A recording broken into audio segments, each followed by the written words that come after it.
Hello guys, कैसे हैं आप सब लोग। लेवल अप के एपिसोड 56 के साथ हाजिर हूँ। आप लोगों से रिक्वेस्ट है कि जिन लोगों ने अभी तक मेरे चैनल को सब्सक्राइब नहीं किया हुआ, मेरे चैनल को सब्सक्राइब कर दें, वीडियो को लाइक और शेयर कर दें। शुक्रिया। लास्ट एपिसोड के एंड पे हमने देखा था तो पावरफुल चूंटी कोरिया के हंटर्स को छोड़कर बाहर चली जाती है क्योंकि उसे महसूस होता है कि गोटो रियोची उनका किंग है, क्योंकि वो बहुत ज्यादा पावरफुल है। गोटो रियोची अपने साथियों से कहता है, ये मॉन्स्टर तुम्हारे लेवल का नहीं है, तुम यहाँ से चले जाओ और जाकर ब्रेवो टीम को ज्वाइन करो, मैं इसका सामना करता हूँ। रियोची अपनी पावर को रिलीज करते हुए कहता है, एक चूंटी के लिए ये पावर तो बहुत ज्यादा है। वो चूंटी गोटो से पूछती है, क्या तुम इंसानों के किंग हो? गोटो कहता है, ये चूंटी तो बात कर रही है। साथ ही गोटो कहता है, तुम्हें किंग चाहिए? हाँ, मैं ही इंसानों का किंग हूँ। अब गोटो को तो नहीं पता होता कि वो चूंटी किंग को मारने के लिए आई है और वो बहुत ज्यादा गुस्से में है। वो जल्दी से अपनी पावर को रिलीज करती है। गोटो कहता है, ये प्रेशर, ये पावर मैंने पहले भी महसूस की है। उसे जिन्वू की याद आ रही होती है। और नेक्स्ट सीन जो हमें दिखाया जाता है उसमें गोटो रियोची की तलवार के 2 टुकड़े दिखाते हैं और साथ में उसका कटा हुआ सर। यहाँ पर गोटो रियोची की कहानी भी खत्म हो जाती है। एक नेशनल लेवल का हंटर बनने के चक्कर में वो एक डेड बॉडी बन जाता है। नेक्स्ट सीन फिर से टनल के अंदर का होता है, जहाँ पर हमारे कोरियन हंटर्स को उन चूंटी के सामने बहुत ज्यादा मुश्किल का सामना करना पड़ रहा होता है क्योंकि वो सारे ही जख्मी होते हैं और उनका हीलर भी मर चुका है। युनहू चोईजोंग से कहता है, क्या तुम अपनी फायर को इस्तेमाल नहीं कर सकते? चोईजोंग कहता है, अगर मैंने ज्यादा फायर का इस्तेमाल किया तो इस टनल के अंदर सारी ऑक्सीजन इस्तेमाल हो जाएगी और हम लोग दम घुटने से मर जाएंगे। युनहू कहते हैं, हम सब लोग भी बहुत ज्यादा जख्मी हैं। ब्यांगो हमारे लिए जितना कर सकता था उसने किया, लेकिन हम सब की हालत बहुत ज्यादा खराब है। चोईजोंग को छोड़कर जो अपनी फ्लेम्स को इस्तेमाल कर सकता है। चोईजोंग अपनी फ्लेम्स को इस्तेमाल करते हुए उन एंड्स को अपने करीब आने से रोक रहा होता है। उसने एक फायर बैरियर क्रिएट किया होता है, लेकिन वो चूंटियां बहुत ज्यादा होती हैं और चोईजोंग अपनी फुल पावर भी इस्तेमाल नहीं कर सकता, इसलिए वो उनके बहुत ज्यादा करीब पहुंच जाती है। युनहू कहते हैं, मुझे लगता है कि हमारा सफर यहीं पे खत्म होने वाला है। अब हम इससे ज्यादा और कुछ भी नहीं कर सकते। उसी वक्त उनके सामने एक शैडो सोल्जर निकलता है जो कि जिन्वू का शैडो सोल्जर है। युनहू उसे देखकर बहुत ज्यादा हैरान हो जाते हैं और कहते हैं, आखिर जो ब्लैक वॉरियर है क्या चीज? और उसी शैडो के जरिए से जिन्वू मेनलैंड में खड़ा ये सब कुछ देख रहा होता है। ये सब कुछ देखकर जिन्वू की आंखें चमकना शुरू हो जाती हैं और जिन्वू कहता है, एक्सचेंज, यानी कि वो अपने शैडो के साथ अपनी बॉडी को एक्सचेंज कर लेता है और उस बैटलफील्ड पर चला जाता है। जिन्वू के वहाँ पर एंट्री मारने से पहले ही वो कैमरामैन कहता है, मुझे यकीन नहीं होता, मैंने यहाँ पर आने से पहले अपने डैड के साथ जो आखिरी बात की वो ये थी कि उन्होंने डिनर किया या फिर नहीं। काश मैं अपने डैड के साथ और भी ज्यादा देर बात कर सकता। और साथ ही वो अपनी आंखें बंद कर लेता है क्योंकि एक चूंटी उसके बहुत ज्यादा करीब पहुंच चुकी होती है और उसे लगता है कि वो मरने वाला है। लेकिन चूंटी के उस कैमरामैन के करीब पहुंचने से पहले ही इग्रिस की तलवार उस चूंटी के आर पार होती है, जबकि ब्रॉडकास्ट रूम में बैठे हुए डायरेक्टर भी सर पे हाथ रख के कहते हैं, आज यहाँ पर हो क्या रहा है? वहाँ पर सिर्फ एक चूंटी है जिसकी वजह से हमारे सारे एस रैंक के हंटर्स मरने वाले हैं। असिस्टेंट भागता हुआ आता है और चीफ से कहता है, डायरेक्टर, हमारे पास इतनी ज्यादा कॉल्स आ रही हैं, मुझे लगता है कि हमारा कम्युनिकेशन सिस्टम ठप हो जाएगा। वो लोग जानना चाहते हैं आखिर हंटर्स के साथ क्या हो रहा है और हमने ब्रॉडकास्ट को बीच में क्यों रोक दिया है। डायरेक्टर उसे कहते हैं, अब तुम क्या चाहती हो? मैं अपने हंटर्स को मरता हुआ लाइव टीवी पर दिखा दूं? ये बात तुम भी जानते हो कि वो सारे वहाँ पर मरने वाले हैं। उसी वक्त एक बंदा जो कि मॉनिटर कर रहा होता है वो डायरेक्टर से कहता है, डायरेक्टर यहाँ पर आकर देखे, बैटलफील्ड पर बहुत सारे शैडो वॉरियर्स आ गए हैं। डायरेक्टर जल्दी से भागते हुए उसके पास आते हैं और कहते हैं, ये तुम क्या बकवास कर रहे हो? चलो मुझे भी देखने दो। डायरेक्टर ये देखकर बहुत ज्यादा हैरान हो जाते हैं और अपने बंधु से कहते हैं, जल्दी से ब्रॉडकास्ट को रेडी करो और इस न्यूज को लाइव दिखाओ। उनका एडिटर उनसे कहता है, लेकिन अगर हम इसको लाइव चलाएंगे तो 10 मिनट का गैप खत्म हो जाएगा और हम किसी चीज को भी कट नहीं कर पाएंगे। डायरेक्टर उसे कहता है, हम लोग पहले ही अपने ब्रॉडकास्ट को एक बार रोक चुके हैं, तुम जल्दी से इसको स्टार्ट करो और सारे लोगों को दिखाओ और साथ में लोगों को बताओ कि अब हमारी किस्मत का फैसला इस लड़के के हाथ में है। और जिन्वू भी बैटलफील्ड पर अपीयर हो जाता है और साथ ही अपने शैडो मॉन्स्टर्स को भी बाहर निकाल लेता है। एक तरफ जिन्वू और उसके शैडो सोल्जर्स होते हैं, जबकि दूसरी तरफ सारी एंड्स होती हैं। बैरन को हराने पर, जो कि डीमन किंग था, उसको हराने पर जिन्वू को उसके दोनों ब्लेड्स मिल जाते हैं। जिन्वू वही दोनों ब्लेड्स निकालता है और फाइट के लिए रेडी हो जाता है। जिन्वू और इसके शैडो सोल्जर्स उन सारी चूंटियों को गाजर मूली की तरह काटना शुरू कर देते हैं। मास्टर मादोंग उसकी तरफ देखते हैं और कहते हैं, आज यहाँ पर हो क्या रहा है? ये शैडो क्रीचर्स कहाँ से आए और ये किसके हैं? युनहू से कहते हैं, अब मुझे लगता है कि हमें और ज्यादा परेशान होने की जरूरत नहीं। जिन्वू यहाँ पर आ चुका है, अब सब कुछ ठीक है, हम लोग बच चुके हैं। जिन्वू के सोल्जर्स काफी अच्छे से फाइट कर रहे होते हैं। जिन्वू कहता है, अब जबकि काफी सारी चूंटियां मर चुकी हैं, मुझे अपनी स्पीड को बढ़ाना होगा। वो सारी चूंटियां जितनी मर जाती हैं उनके शैडोज को भी बाहर निकाल लेता है। कैमरामैन से देखकर बहुत ज्यादा हैरान हो जाता है और कहता है, आज यहाँ पर हो क्या रहा है? मरी हुई चूंटियां फिर से जिंदा हो रही हैं। उसी वक्त उसे मैसेज आता है, तुम यहाँ पर बैठकर क्या कर रही हो? जल्दी से रिपोर्टिंग करो, सारा कोरिया तुम्हें देख रहा है।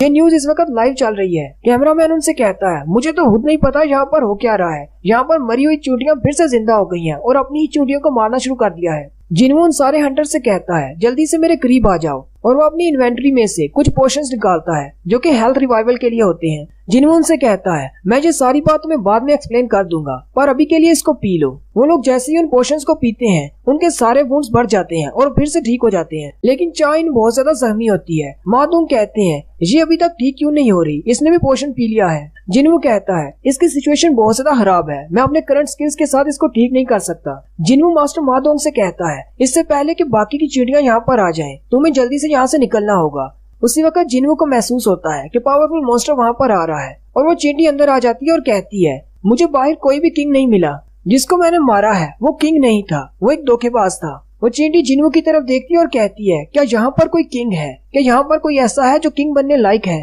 मास्टर जुनवू उसकी तरफ देखकर बहुत ज्यादा घबरा जाते हैं और कहते हैं अगर ये वापस आ गया है तो इसका मतलब रियोजी कोटो मर चुका है, जबकि मादोंग भी उसे देखकर बहुत ज्यादा हैरान हो जाते हैं। जिनवू उनसे कहता है मैं चाइन को आपके हाथों में सौंप रहा हूँ, इसकी हिफाजत करना। जिनवू आग की तरफ बढ़ता है और कहता है मुझे उसी वक्त समझ आना चाहिए था कि गोटो रियोजी के शैडो में जो मेरा शैडो था उससे मुझे सिग्नल आने बंद हो गए, इसका मतलब गोटो रियोजी मर चुका है।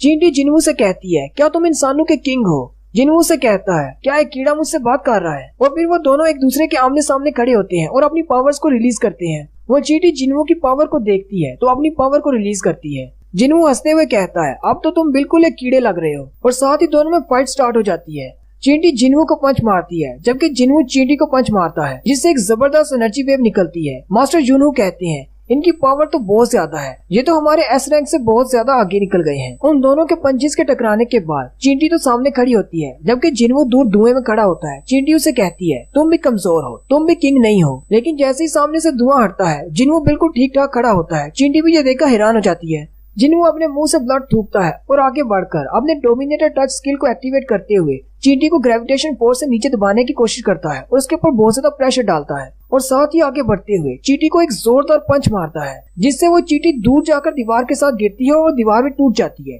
कैमरामैन और लिम ताए ये देखकर बहुत ज्यादा हैरान हो जाते हैं और उनका मुंह खुले का खुला रह जाता है। मादोंग जुनवू और चोइजोंग से कहते हैं क्या तुम दोनों को ये बात कंफर्म है कि ये एक मैजिक टाइप हंटर है। मैजिक टाइप हंटर के पंचेस इतने ज्यादा स्ट्रॉन्ग नहीं होते। मास्टर जुनवू कहते हैं मुझे भी इस बात पर यकीन नहीं है कि ये एक मैजिक टाइप हंटर है। वो चींटी अटैक करने के लिए फिर से आगे की तरफ बढ़ती है। जिनवू कहता है शायद इसका स्केलेटन बहुत ज्यादा हार्ड है, इसकी वजह से मेरे पंचेस का ज्यादा असर नहीं हो रहा। जिनवू फिर से अपने डोमिनेटर टच इफेक्ट को एक्टिवेट करता है, लेकिन वो चींटी अपने दोनों हाथों को जोड़ते हुए जिनवू के ऊपर पंच मारती है, लेकिन जिनवू अपने बाजू को ऊपर की तरफ करते हुए उसके पंच को ब्लॉक करता है। एक जबरदस्त पावर इम्पैक्ट के साथ नीचे की सारी जमीन टूट जाती है। जिनवू फिर से एक ओपनिंग देखकर उसके पेट में पंच मारता है और साथ ही दूसरा पंच उसके सर में मारता है। कैमरामैन कहता है हालांकि मैं एक ए रैंक का हंटर हूँ, लेकिन इनका प्रेशर इतना ज्यादा है कि मुझसे बर्दाश्त नहीं हो रहा। अगर थोड़ी देर यहाँ पर और रुका मैं तो बेहोश हो जाऊंगा। उस चींटी का जो बाहर का शेल होता है उसमें क्रैक पड़ जाते हैं। चींटी कहती है मैं इस बंदे से स्ट्रेंथ की फाइट में नहीं हार सकता। आखिर ये बंदा है कौन, इसकी ट्रू आइडेंटिटी क्या है, क्या ये इंसानों का किंग है।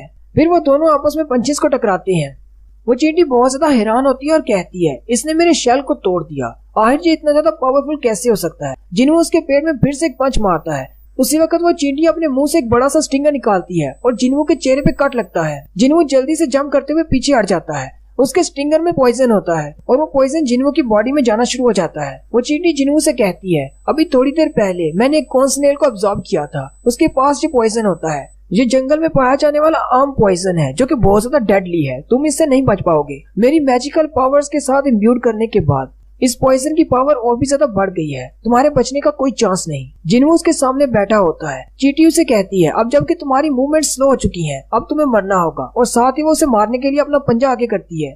नेक्स्ट सीन आइलैंड का दिखाते हैं जहाँ पर वो दोनों हंटर्स जो कि गोटो के पास से भाग कर आए थे वो दोनों एक्सट्रैक्शन पॉइंट पर पहुंच जाते हैं। एक हंटर वहीं पर बैठ जाता है और कहता है थोड़ी देर पहले चेयरमैन सुगीमोटो ने मुझसे बात की थी। दूसरी हंटर उसे कहती है तो उसने क्या कहा। वो हंटर उसे कहता है उन्होंने कहा कि हम लोग जीत नहीं सकते, वो मॉन्स्टर जो भी था एस रैंक या फिर उसका रैंक जो भी था हम लोग उसे नहीं हरा सकते, कोई भी इंसान उसे नहीं हरा सकता, और मुझे लगता है कि गोटो भी अब तक मर चुके होंगे। लड़की उसे कहती है आखिर तुम ये क्या बकवास कर रहे हो, कहीं तुम्हारा दिमाग तो नहीं खराब हो गया, तुम तो बिल्कुल यूजलेस हो। साथ ही वो ऊपर की तरफ देखते हैं तो एक बड़ा सा जहाज उनके ऊपर से गुजरता है और वो कहते हैं अब हमारे लिए बहुत ज्यादा मसला क्रिएट होने वाला है। नेक्स्ट सीन फिर से टनल का होता है। जिनवू जल्दी से उसका हाथ पकड़ लेता है और साथ ही उसके चेहरे पे एक जबरदस्त गूंसा मारता है, जिससे वो चींटी फिर से जाकर दीवार के साथ गिरती है। जिन्वू कहता है मुझे लगा था शायद ये कीड़ा मुझ पर हंस रहा है, शायद उसे लगा होगा कि उसके पॉइजन ने मेरी बॉडी पर काम करना शुरू कर दिया है। जिन्वू कहता है अब ये कीड़ा बहुत ज्यादा नर्वस हो गया है। वैसे मैं भी नर्वस हूँ क्योंकि मुझे जल्दी से इस फाइट को खत्म करना होगा वरना चाइन नहीं बच पाएगी। और यहीं पर हमारी एपिसोड 56 का एंड होता है। एक्सप्लेनेशन अच्छी लगी हो तो कमेंट करके जरूर बताएं। चैनल को सब्सक्राइब कर दें, वीडियो को लाइक और शेयर कर दें। शुक्रिया।